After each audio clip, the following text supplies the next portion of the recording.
Hello everyone, welcome back to Disha classes. उम्मीद करती हूँ मेरी वीडियोस और कंटेंट आपको पसंद आ रहा होगा। ये वीडियोस आपको किसी न किसी एग्ज़ाम के प्रिपरेशन में या आपके बिज़नेस को ग्रो करने में ज़रूर हेल्पफुल होंगी। आज हम डिस्कस करेंगे एक बहुत ही इम्पॉर्टेंट टॉपिक मार्केटिंग सब्जेक्ट का, और ये टॉपिक भी हम फिलिप कोटलर की बुक से ही कवर करेंगे।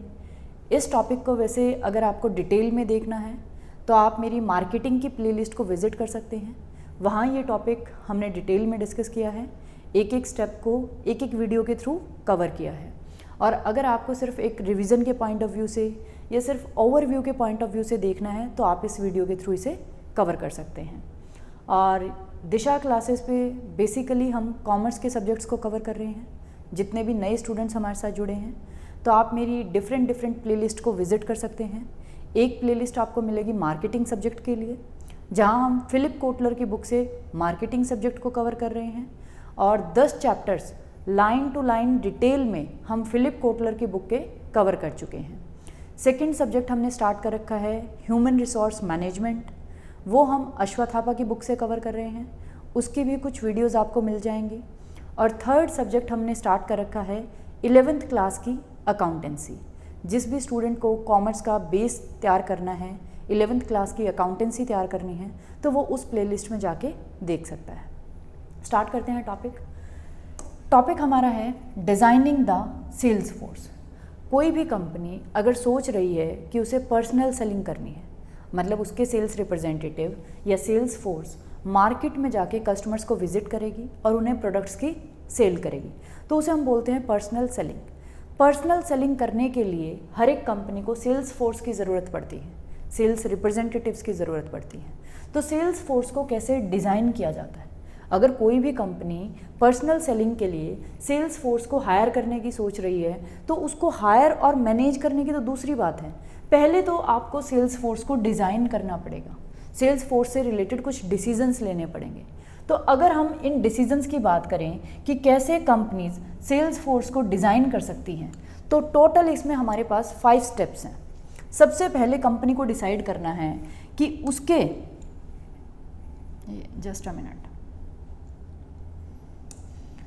सबसे पहले कंपनी को सोचना है उसके सेल्स फोर्स के ऑब्जेक्टिव्स क्या होंगे। सेल्स फोर्स ऑब्जेक्टिव्स कि वो क्या क्या टास्क अपनी सेल्स फोर्स से करवाएगा, क्या क्या टास्क उसकी सेल्स फोर्स परफॉर्म करेगी, सेल्स फोर्स के क्या ऑब्जेक्टिव्स होंगे, क्या वो हमें अचीव करके देंगी। जब आपने उनके ऑब्जेक्टिव्स को तैयार कर लिया, फिर आपको डिसाइड करना है सेल्स फोर्स स्ट्रेटजी कि मेरी सेल्स फोर्स की स्ट्रेटजी क्या होगी।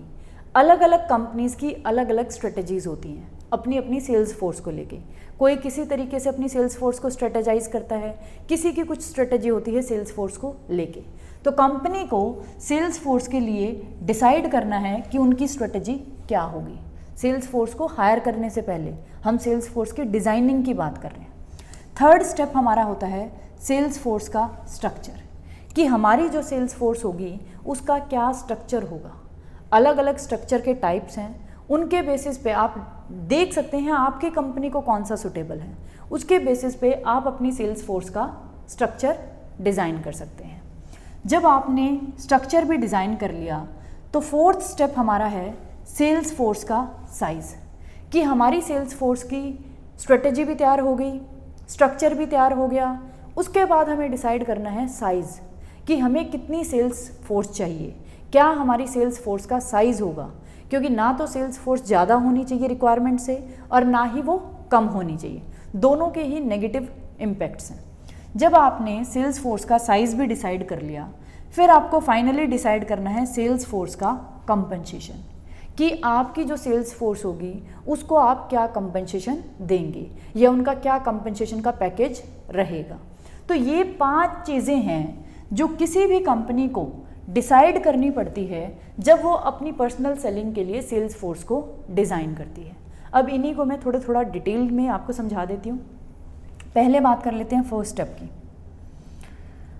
फर्स्ट स्टेप हमारा है सेल्स फोर्स के ऑब्जेक्टिव्स, कि क्या क्या ऑब्जेक्टिव्स होंगे हमारी सेल्स फोर्स के, या हम कह सकते हैं क्या क्या टास्क होंगे, कि वो क्या क्या टास्क परफॉर्म करेंगे। तो अगर आपको लगता है सेल्स फोर्स या सेल्स रिप्रेजेंटेटिव्स एक ही काम करते हैं सेलिंग, तो वो गलत है, क्योंकि सबसे पहले उनका काम होता है प्रॉस्पेक्टिंग। प्रॉस्पेक्टिंग का मतलब है कि जब वो मार्केट में जाएंगे तो हर एक मार्केट में जाके हर एक पर्सन को तो वो कांटेक्ट करके सेल नहीं करेंगे। उन्हें पहले पता करना पड़ेगा कि ऐसे कस्टमर्स कौन हैं जो हमारी कंपनी के अभी कस्टमर नहीं हैं लेकिन फ्यूचर में कन्वर्ट हो सकते हैं। उन्हें हम बोलते हैं प्रॉस्पेक्ट्स। उन प्रॉस्पेक्ट्स को आइडेंटिफाई करना कि भी हम इनके पास जाएंगे, इनको कांटेक्ट करेंगे, इनको प्रोडक्ट के बारे में बताएंगे, क्योंकि उनका जो टाइम होता है वो लिमिटेड होता है। हर एक सेल्स रिप्रेजेंटेटिव का टाइम बहुत इंपॉर्टेंट भी होता है और लिमिटेड भी होता है, तो वो अपना टाइम हर एक कस्टमर पे तो वेस्ट नहीं कर सकता। तो सबसे पहले वो देखेगा कि मेरे प्रोडक्ट और सर्विसेज के लिए कौन सा प्रॉस्पेक्ट है कि भी जिनको मैं टारगेट कर सकता हूँ। प्रॉस्पेक्टिंग, सबसे पहले उसने उन प्रॉस्पेक्ट्स को आइडेंटिफाई करा, फिर वो टारगेटिंग करेगा कि इनमें से कौन से ऐसे प्रॉस्पेक्ट्स हैं जो मेरी लीड को क्वालिफाई करते हैं, जिनको मैं टारगेट कर सकता हूँ। टारगेटिंग के बाद वो कम्युनिकेट करेगा, उन्हें अपने प्रोडक्ट और सर्विसेज और कंपनी के बारे में इंफॉर्मेशन देगा। उसके बाद वो सेलिंग करेगा। तो अगर आपको लगता है उनका ऑब्जेक्टिव या टास्क एक ही होता है सेलिंग, तो आप गलत हैं। सेलिंग करेगा, प्रोडक्ट की सेल्स वो करेगा। उसके बाद वो सर्विसेज करेगा, सर्विसिंग, उन्हें कुछ सर्विसेज प्रोवाइड करवाएगा। अगर उनकी कोई क्वेरी है, कोई प्रॉब्लम है कस्टमर को, तो उनको सॉल्व करेगा। उसके बाद वो इंफॉर्मेशन गैदर करेगा, इंफॉर्मेशन गैदरिंग, मार्केट में क्या ट्रेंड चल रहा है, क्या कस्टमर की नीड्स हैं, किस टाइप के कस्टमर्स हैं, क्या उन्हें किस टाइप के प्रोडक्ट्स चाहिए, किस टाइप की सर्विसेज वो लेना चाहते हैं। तो जितनी भी मार्केट से रिलेटेड इन्फॉर्मेशन है वो कंपनी को कौन ला के देता है, उसके सेल्स रिप्रेजेंटेटिव्स। उन्हीं के थ्रू मार्केट की सारी इन्फॉर्मेशन कंपनी के पास आती है, उन्हीं के बेसिस पे कंपनी बहुत सारे डिसीजंस लेती है मार्केटिंग के। तो इन्फॉर्मेशन गैदर करने का काम भी कौन करता है, सेल्स फोर्स। उसके बाद वो फाइनली क्या करेगा, एलोकेटिंग। एलोकेटिंग का मतलब है कि अगर प्रोडक्ट की शॉर्टेज चल रही है, कंपनी के प्रोडक्ट की डिमांड बहुत ज़्यादा है लेकिन सप्लाई उतनी नहीं है, अगर प्रोडक्ट शॉर्टेज चल रही है तो किन कस्टमर्स को प्रोडक्ट देने हैं उस टाइम पे और किन को नहीं देने, ये भी कौन डिसाइड करेगा, सेल्स रिप्रेजेंटेटिव। क्योंकि वो कस्टमर के ज़्यादा कांटेक्ट में हैं, उन्हें पता है कि कौन से कस्टमर्स हमारे लॉयल हैं, जो हमसे लंबे टाइम से जुड़े हैं, जिनको हमें उस टाइम पे भी प्रोडक्ट्स अवेलेबल करवाने हैं। तो जो प्रोडक्ट को एलोकेट करने का काम है कि कस्टमर्स के बीच में कैसे हम एलोकेट करेंगे जब प्रोडक्ट की शॉर्टेज चल रही है, तो वो भी कौन डिसाइड करता है, सेल्स रिप्रेजेंटेटिव। तो ये हमारे 7 उनके टास्क हैं या ऑब्जेक्टिव्स हैं जो हमारी सेल्स फोर्स हमारे लिए परफॉर्म करती है। सेकंड स्टेप पे आते हैं।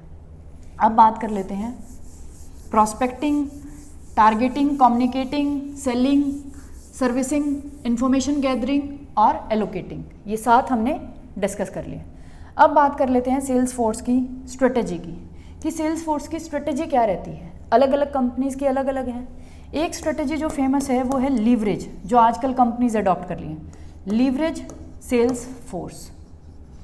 लीवरेज्ड सेल्स फोर्स क्या होती है, अगर हम सारे ही सेल्स रिप्रेजेंटेटिव रखें जो आउटसाइड मार्केट में जाके सेल्स करते हैं, तो उनकी जो कॉस्ट कंपनी को आती है वो बहुत ज़्यादा हाई और डे बाय डे इंक्रीज़ ही हो रही है, क्योंकि उनके ट्रैवलिंग के खर्चे हैं, कहीं रुकने के खर्चे हैं, कस्टमर्स को एंटरटेन करने के खर्चे हैं, बहुत सारे उनके एक्सपेंसेस हैं। तो वो जो हमारी कॉस्ट है वो डे बाय डे इंक्रीज़ हो रही है। तो कंपनीज ने सेल्स फोर्स के लिए क्या स्ट्रेटेजी अडॉप्ट की है, लीवरेज सेल्स फोर्स। लीवरेज का मतलब है कि कंपनीज क्या कर रही हैं, आउटसाइड जो सेल्स रिप्रेजेंटेटिव है या सेल्स फोर्स है उसके साथ कुछ इनसाइड सेल्स फोर्स को भी हायर कर रही है, सेल्स पर्सन्स को। कंपनी ने क्या किया, कुछ आउटसाइड सेल्स रिप्रेजेंटेटिव्स रख लिए जो मेजर अकाउंट्स को हैंडल करेंगे, जो हमारे की अकाउंट्स हैं, इंपॉर्टेंट कस्टमर्स हैं उनके लिए, ताकि अगर उन्हें पर्सनल विजिट चाहिए, पर्सनल एक टच चाहिए, तो आउटसाइड वाले उनको हैंडल करेंगे। उसके बाद जो हमारे स्मॉल कस्टमर्स हैं, जो स्मॉल क्वांटिटी हमसे परचेज करते हैं या स्मॉल वैल्यू का बिजनेस करते हैं हमारे साथ, तो उनके लिए कंपनी ने हायर कर लिया इनसाइड सेल्स पर्सन को, जो कंपनी में रह के ही जो भी कंपनी के पास ऑर्डर्स आते हैं उनको डील करेंगे, ताकि ये वाले सेल्स रिप्रेजेंटेटिव अपना ज़्यादा से ज़्यादा टाइम मेजर अकाउंट्स और की कस्टमर्स पे एलोकेट कर सकें। तो ये स्ट्रेटेजी कंपनीज आजकल फॉलो कर रही हैं। इसके साथ साथ कंपनीज एक चीज़ और कर रही हैं, जो भी आजकल सेल्स की टेक्नोलॉजी आ रही है, सेल्स टेक्नोलॉजी का मतलब है जैसे आजकल वेबसाइट्स हैं, मोबाइल ऐप्स हैं, जिनके थ्रू कंपनी के पास डायरेक्ट ऑर्डर्स आ जाते हैं कस्टमर्स के। तो इस टाइप की सेल्स टेक्नोलॉजी का भी कंपनीज क्या कर रही हैं, यूज़ कर रही हैं अपनी सेल्स फोर्स की कॉस्ट को रिड्यूस करने के लिए। तो अलग अलग कंपनीज की अलग अलग स्ट्रेटजीज हैं सेल्स फोर्स को लेके। क्लियर? उसके बाद हम आ जाते हैं थर्ड स्टेप पे। थर्ड स्टेप हमारा है सेल्स फोर्स स्ट्रक्चर। जब हमने उनकी स्ट्रेटजी देख ली, अब हम देखेंगे सेल्स फोर्स का स्ट्रक्चर क्या होगा। तो इसके लिए भी बहुत सारे ऑप्शंस हैं। या तो आप territorial sales force structure use कर सकते हैं। टेरिटोरियल सेल्स फोर्स स्ट्रक्चर का क्या मतलब है कि आप अलग अलग टेरिटरीज, अलग अलग एरियाज़ के लिए अलग अलग सेल्स फोर्स को डिज़ाइन कर सकते हैं। मान लो एक एरिया के लिए आपने एक सेल्स फोर्स लगा दी, दूसरी टेरिटरी या एरिया के लिए दूसरी सेल्स फोर्स है, तीसरे एरिया के लिए तीसरी सेल्स फोर्स है। तो आप सेल्स फोर्स को कैसे डिवाइड कर सकते हैं? एरियाज़ या टेरिटरीज़ के बेसिस पे। सेकंड है प्रोडक्ट के बेसिस पे, प्रोडक्ट सेल्स फोर्स स्ट्रक्चर। ये कब होगा?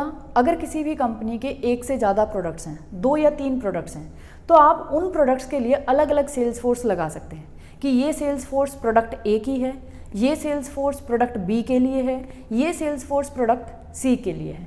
तो इस बेसिस पे भी आप सेल्स फोर्स को डिवाइड कर सकते हैं या उसका स्ट्रक्चर तैयार कर सकते हैं।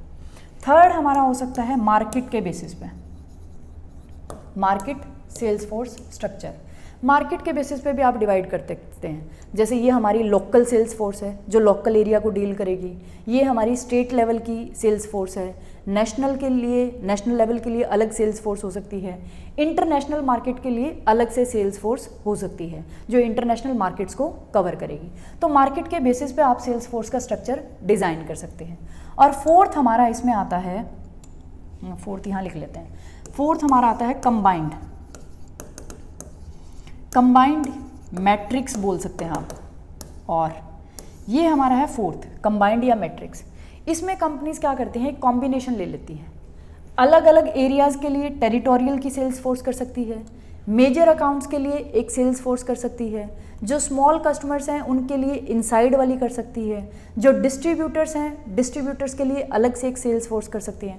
तो ऐसे करके कंबाइंड स्ट्रक्चर भी वो डिज़ाइन कर सकती है सेल्स फोर्स के लिए कि मेजर अकाउंट्स के लिए अलग से सेल्स फोर्स, डिस्ट्रीब्यूटर्स को सेल करने के लिए अलग से सेल्स फोर्स, जो लार्ज कस्टमर्स हैं उनके लिए तो हो गया चलो मेजर अकाउंट्स के लिए। उसके बाद बचे हमारे पास स्मॉल कस्टमर्स या जो हमसे स्मॉल वैल्यू परचेज करते हैं, उनके लिए इनसाइड सेल्स फोर्स को हायर कर सकते हैं।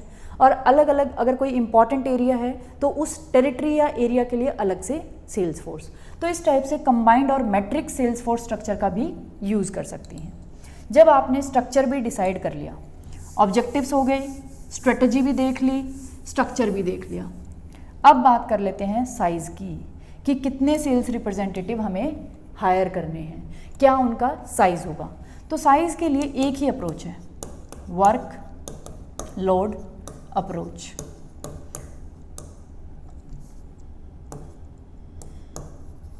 क्योंकि सेल्स फोर्स का साइज़ ना तो आपकी कंपनी की रिक्वायरमेंट से ज़्यादा होना चाहिए, वो क्या है, वेस्टेज ऑफ मनी, ना ही वो आपकी कंपनी की रिक्वायरमेंट से कम होना चाहिए, अदरवाइज़ वो आपके प्रॉफिट्स और सेल्स पे क्या करेगा, इम्पैक्ट डालेगा।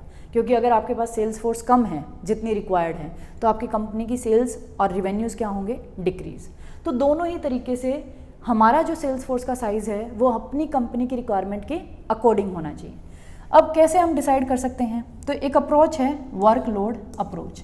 ये कहती है सबसे पहले कंपनी डिसाइड करे कि उसका टोटल वर्कलोड कितना है, मतलब एक साल में वो कितने कस्टमर्स को टारगेट करना चाहता है, टोटल वर्कलोड क्या है उसका, उसने डिसाइड कर लिया। उसके बाद देखिए ये टोटल कस्टमर्स हैं और हर एक कस्टमर को कितनी बार वो कांटेक्ट करवाना चाहता है, फ्रीक्वेंसी कि एक कस्टमर के पास मेरा रिप्रेजेंटेटिव इतनी बार जाएगा।